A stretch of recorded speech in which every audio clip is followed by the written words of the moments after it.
What's up, everyone? Welcome to the Power Play with CJ. I just want to focus in on the Edmonton Oilers and Noah Hanifin, what kind of fit those two parties would be. Obviously, Edmonton's defense organizationally has been atrocious this season, and prior to that, I think Donnell Nurse would be a great player, but there's a lot of other components there that they got to put together.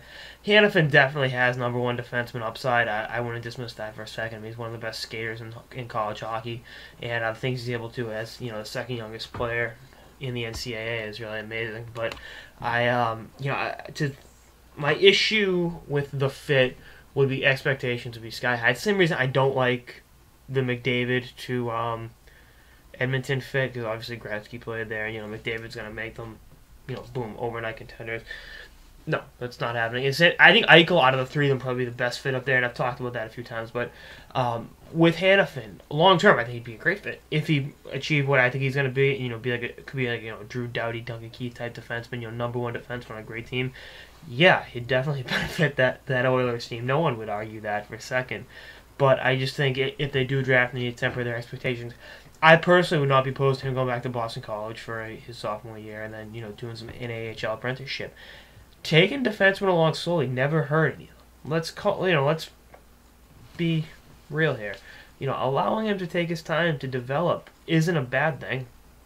And I think allowing him to take his lumps back in college hockey and in the AHL would work wonders for him in the long term. And I think you need to be realistic here. No one's going to step in at 18, 19 and be a franchise change. No one, regardless of how good you are. No defenseman's going to do that, especially at that position. I mean, it's really, you look at the learning curve there, it's immense. Not only do you got to worry about moving the puck and creating chances up ice, but you got to defend the best players in the league, the best players in the world every single night. You got to look at the reality of the situation before you start, throwing these labels around. Again, I think Hanifin's going to be a phenomenal player. As much as I've kind of gone back and forth on him, there are a lot of things I think he needs to work on, but there's the tools there. The tools are there, 100%.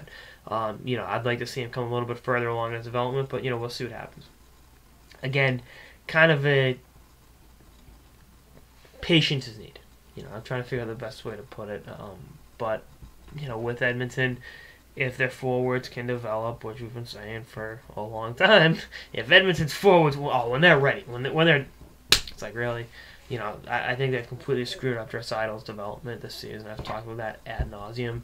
And then, I think Yakupov might be best suited for a change of scenery, but, you never know. See what happens. I'm curious to see what the Oilers do this offseason. I mean, hopefully they don't give, Benoit Pouliot $20 million again, because you only make that mistake once. Some of their moves were questionable. It's not even necessarily the draft picks, it's how they handle those players. I think a lot of them, they were just drafted in bad situations, and a lot of bad habits were developed. But again, I'd like to see Hanifin brought along slowly, because I think the reward will be well worth the wait. Anyway, that's all I got. Sort of the Power Play with CJ on the possible fit between Noah Hanifin and the Edmonton Oilers. Stay tuned for episodes for the season and beyond. Later, guys.